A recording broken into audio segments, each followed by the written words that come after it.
What's going on, everybody? Nerd of the 90s here, and I'm here to review exactly what I promised, and it is Once Upon a Time in Hollywood. To be honest, I didn't get to see this movie in theaters, but I did manage to rent it like a few days ago, and to me, it was one of my favorite movies that I have watched in 2019, and it hurts me to say that I didn't get my chance to go watch it over there in the theaters. But now that it came out on Blu-ray, and I know it came out exactly in mid-December, and now that I watched it like around last week, now it's time for me to check it out though. And after seeing how well the movie was, Brad Pitt winning awards from the Golden Globes, from SAFTA, from I think the Screen Guild Awards, and I think he still is going for the runner-up too for the Academy Awards. Let's see how it goes, because Brad Pitt, I'll get to that later on. Brad Pitt pretty much steals the show, but we'll get to that in a little bit too. So this to me was a welcome surprise by Quentin Tarantino, and finally, after nearly, what was it, The Hateful Eight, since he made like in late 2014, like the very exact last day of 2014, we finally got a new movie of his nearly 5 years later. Now it's time for me to review, guys, exactly what I promised you. So Once Upon a Time Hollywood, once again, is directed by Quentin Tarantino, which is his 9th film that he has done, and it's starring Leonardo DiCaprio, Brad Pitt, Margot Robbie, and a bunch of other stellar cast like Al Pacino, Margaret Qualley, Dakota Fanning, who shows up for a little bit, and what else? Many other of the actors that shows up in the movie too. So it's absolutely a great cast and an amazing cast. We'll get to that later on in a little bit too. So let's begin with the story. The story is told by the perspective of Rick Dalton and his stunt double Cliff Booth. Here things completely change up, because since this takes place in 1969, Leonardo DiCaprio's character, Rick Dalton, is now being forced to pretty much, not some forced, but Al Pacino, who plays him as the main head honcho, who pretty much likes his work, but wants to see him pretty much do different things, but in order to get his reputation building up a little bit too. So, and then Leonardo DiCaprio's character pretty much is like left out, like, oh, what am I gonna do? This is, I'm a has-been, and then pretty much Cliff Booth, played by Brad Pitt, was actually trying to at least help him out too, to see if like there's any ways that you can help him out. But not only that too, we also get to know a little bit of the story of Sharon Tate, of what she was doing too. We don't get much of her too, so we'll get to that in a little bit too. So it's a retelling story. It's a what-if story of what actually happened too with Sharon Tate, and also the story about Cliff Booth and Rick Dalton's story. And to me, here's there's so many things that happens in the movie too, because it focuses on one character, and then the other character, and then the other character, and I'm like, this is kind of like focusing on many characters at the same time. So yeah, the story is a bit convoluted, but it's pretty good too, so it's actually not bad. Alright then, let's begin with Leonardo DiCaprio as Rick Dalton. I'll admit, he is really good in this movie, and after noticing too that pretty much Al Pacino, who doesn't want him part of, he pretty much wants to see improvements from him, he wants to see him do different things, and to me, he pretty much is like forcing himself to pretty much like at least clean his act and pretty much just do something else, but at the same time, it doesn't prevent him from doing it too, because he does other different movies. He likes to make westerns, and he's really good at it too, and you get to see how good he acts in the movie, and how the way he delivers his lines, especially the part where he pretty much like messes up his lines. I started cracking up too when he starts like, line please, and after where he says like, after when like he had to take a quick break, he just completely flips the hell out and he goes nuts, and I started laughing out too. So Leonardo DiCaprio here as Rick Dalton was really good, and he deserves it too, because he it's like you're really watching a movie from another movie too. So, and to me, Leonardo DiCaprio was really good. Let's talk about the real highlight of the movie, Cliff Booth, portrayed by Brad Pitt. I will say this, Brad Pitt really did kill it in this movie, because he was absolutely amazing. And to me, to be honest, this felt more like Cliff Booth's movie, but at the same time, it was more like Leonardo DiCaprio's movie too at the same time, but it focused kind of a little bit like Cliff Booth's story. And to be honest, it was really cool watching Brad Pitt pretty much deliver some really good lines. The stunts that he does, especially him going against Bruce Lee, the hippies. It's insane, and how the way he delivers his lines in order to pretty much just to shut everybody up, to pretty much prove his worth. It's really cool too. And it also, well, in his 50s too, and while he's taking off his shirt, he pretty much is in good shape. And damn, it sucks that Jennifer Aniston and Brad Pitt are not a couple. Why? all thanks to Angelina Jolie.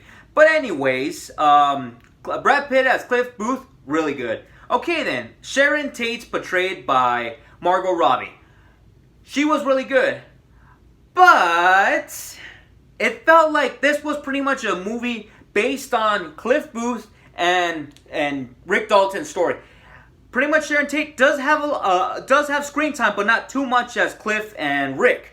Here we get to see, like, her work and how the way she goes through, especially, like, you get to see, like, a couple of scenes of, like, Charles Manson pretty much just plotting some stuff and behind the scenes, him not going after her, it was somebody else that was going after. But anyways, her story here was actually interesting, though. It's a bit short, though, but at least her performance here was really good. But what kind of sucks is that we don't get much of her story. Even though I did like one moment of the movie where she goes to a movie theater and she's like, you know what? I'm here. One ticket, please. I was like, you know what? I'm actually in the movie. I was like, are you sure? I was like, yeah, look at me. I'm in the movie. And I kind of like those type of actors too. Like, you know what? I want to see how people react to my movie. I'm going to come inside and see what everybody thinks about it. And I'm going to just put on these glasses and just pretty much see what everybody thinks. I fully respect that too. So, yeah.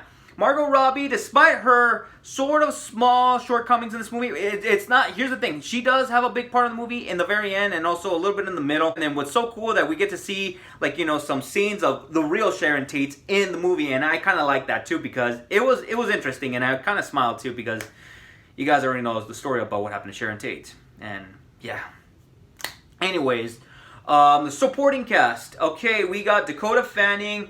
We also got Kurt Russell, Margaret Qualley, she's cute, and a few other actors that I won't even say much to because there's a bunch of them too. Well, they're interesting too, but what sucks is that it doesn't really focus on them too because I'll be honest here too. The performances was great, but this was pretty much nearly 30% of Brad Pitt's movie, 25% of Leonardo DiCaprio's movie, 25% of Margot Robbie, and nearly the rest of the percent goes to the supporting cast. And that's kind of felt like that too because it felt more like Cliff Booth's movie than Leonardo DiCaprio's movie, but at the same time it was good.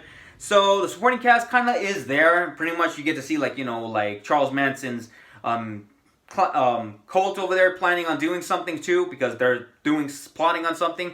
And also the supporting cast too, we get to see the final performance of from the actor for Riverdale, rest in peace, and the rest of the supporting cast too, especially the little girl, which was really cool.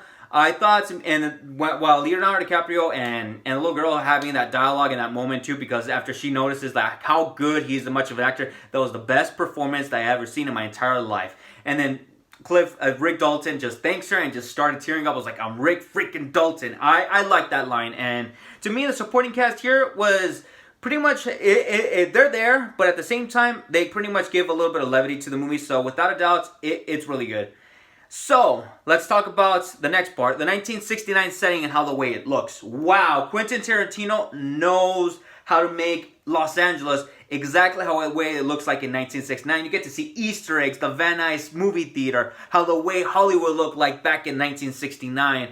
The cars, how the way everybody was dressed up as, especially like, the groovy years, how everybody kind of like calls it that too, or should I say the peaceful years.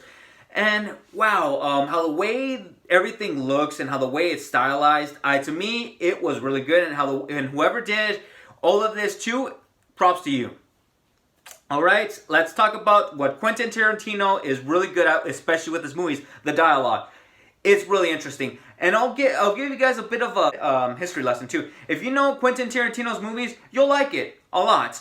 But if the general audience here too is not going to be like, we're going to watch a movie that's pretty much like nearly 3 hours long and it's going to be focusing on just dialogue, and there's going to be some set piece moments that you will like it a lot too. So with that, that's going to be like the only cons for like anybody too, because it focuses on dialogue. But the dialogue is not bad. It's really good. And Quentin Tarantino knows how to deliver it too, because all I can say is this. The dialogue here in this movie is really good, and it deserves it though. But for the general audience too, who's going to be pretty much hearing dialogue throughout, like all the way to the beginning and all the way to the near end, there's some moments too where it kind of like picks up some pretty good, like interesting moments, which I liked. And to me, it does deserve props too. So yeah, the dialogue in this movie is good. All right then. But you know what? Let's start with the cons. The cons, as I said, if you're not really a Quentin Tarantino fan, then this is not fully recommended for you, because to me, not everybody's gonna be like, too much dialogue and this and that. I was like, okay, like there's many people out there that pretty much like wants to see some moments to happen and stuff like that where everything triggers. And that's how it is. Like you're expecting to see something happen, but it does happen. But at the same time, it kind of like picks up nearly in the middle and nearly in the end, and you're kind of like expecting that to happen. And with that, I know that's gonna be solved that too. And then also some of the supporting cast, yeah, they were promoted too. Like you get to see Dakota Fanning, and then the rest of the supporting cast, you get to see Kurt Russell and stuff like that. But what sucks is that you only see him for like 5 or 6 minutes and stuff like that, and after that, see you later. And yeah, that's about it too. Because like I said, it felt more like Brad Pitt's and Leonardo DiCaprio's and Margot Robbie's movie, sort of for Margot Robbie, and the rest of the supporting cast gets like 10 or 15% of it too. So yeah, so with that, it's a bit mixed on that too. So yeah, you know how it is. Okay, best moments of the movie. Rick Dalton messing up with his lines and just completely going crazy. And then after that, pretty much proving the little girl, like, how the way he acts and stuff like that in the moment where she's like really like impressed of how the way he's acting. And he's like, I'm Rick freaking Dalton. I love that moment too. And especially like the Western moments too. And then we get to see Sharon Tate going inside the movie theater and then thinking about like how everybody thinks about her movies. I like that too because I like those type of actors too. It's like, okay, if you like my work, cool. Awesome. And yeah, I actually like that moment too. But the real highlight of this movie was Brad Pitt in this movie. The part where he was beating up those... You know what? This movie came out in July. It came out in Blu-ray in December. But that part where he beats up those hippies at the end was awesome. And that song too, man, when it picked up too, I was like, really? Like, come on. Oh, yes. And what's so cool too is that Charles Manson's cult was actually aiming for Sharon Tate's house, and after pretty much they get to see Rick Dalton over there just pretty much telling him to get the hell out of there, and pretty much like they want to target him first. But that part where Cliff Dalton just goes completely like he's like smoking a cigarette and then it has acid on it and he's just tripping out. And after that where he sees and he starts like laughing and stuff like that, I was like, I know you. No, it's something dumber than that. Then after that, the guy was about to click the gun, and then he sends his dog, which the dog was actually really cool in this movie, and just bites him. And then Brad Pitt just throws the dog can at one of the Colt's nose. Pretty much delivers some really cool fight scenes. I was like, oh, that's so cool. And whoa, that final segment, well, to me, was in my opinion the best part of the movie. And I was like, wow, that was very Quentin Tarantino like, and I liked it. And I was like up in my seat and I was like, oh, that is so cool. And yeah, those were the best moments of the movie, and that was definitely the true highlights of this movie too. So I loved it. The very ending of the movie really did pick up really well, and I liked it too. Same thing with Leonardo DiCaprio with his performance as well. He was like, messing up his lines, and then he kind of improved himself later, and then he gets impressed by a little girl. And then also seeing Margot Robbie as Sharon Tate, seeing how the way everybody thinks about her movies, and all the stuff that she does too was really interesting too. And then the what if story too, what happens if like this happens and then this happens. I kind of give a bit of a spoiler of the movie too, so I don't care. This movie has came out, and give it a try, give it a watch, guys. So yeah, without a doubt, this movie to me, is it worth watching? If you're a Quentin Tarantino fan, yes. I think this is actually, to me, in my opinion, Quentin Tarantino's 4th best movie I have watched. Pulp Fiction is still in 1st place. I love Django Unchained. And 3rd place, Kill Bill. This one's right here in 4th place. Hateful Eight is pretty much nearly last place because Hateful Eight, I thought it was going to pick up. It does pick up some things, but I don't know. I was like a little disappointed by some stuff. But at the same time, this one kind of is better. So, yeah. But anyways, to me, this movie is... I'm going to have to go with... If you're a Quentin Tarantino fan, it's a 9 out of 10. A 9 out of 10. You know what? I'm gonna go for it. A 9 out of 10. This movie is absolutely amazing, and it deserves to be on my top 10s list. Now that with that, I'm gonna readjust my top 10s for 2019. So number 10 is still Star Wars. Number 9, Us. Number 8, Spider-Man: Far From Home. Number 7, John Wick Chapter 3. Number 6, Once Upon a Time in Hollywood, putting it right there. Number 5, Shazam. It still stays at number 5. Number 4, Knives Out. Number 3, 1917. It stays right there. Nearly a perfect movie, but still. Number 2, Joker. And number 1, it still stays as Avengers Endgame. So with that, it's been readjusted. So yeah, that's it, guys. I'm finished. I readjusted my list, and now that I gave you guys my opinion with Once Upon a Time in Hollywood, which is a 9 out of 10, if you're a Quentin Tarantino fan, you'll like it because this movie is nearly 3 hours long, and it's really good. And if you like the dialogue and how the way the movie looks, it's really good. And Brad Pitt, man, you killed it, man, too. And then I'm not gonna forget about Leonardo DiCaprio. You also killed it too as Rick Dalton. Margot Robbie did really good as Sharon Tate, but what sucks is that you get to see her, but at the same time, it does kind of give a big impact of like the movie in the very end. But at the same time, it was good. So without a doubt, that to me, Once Upon a Time in Hollywood deserves to be on my list. And with that, the list is there. So it stays like that, and it's not gonna be changed. So now that it's been readjusted. So with that in mind, guys, take care. And also, to pretty much give everybody, I just want, for those who pretty much watch my videos and not watch it for like 2 minutes and just skip away and watch Fortnite videos, which I pity you. I just want to say thank you guys for all your supports, but unfortunately, my time for me in YouTube is done because I'm finished. I'm done. And what would I do next? I don't know. Without a doubt, guys, thank you all for your supports. For those who like watching my videos, Shane, Arturo, Diego, and I know for sure you're watching this too, Film Don, but now that you know that my review for this too, so I'm actually heading out, and let's see what happens from there. Well, anyways, that's it for me. Take care, everyone, and thank you for all your supports. But I don't know what I'm going to be doing next too. So if I'm coming back on YouTube, I'll let you guys know because I'm working on something, but it's definitely different. But without a doubt, this is me saying goodbye. Thank you guys for all your love and support, and thank you guys all for everything.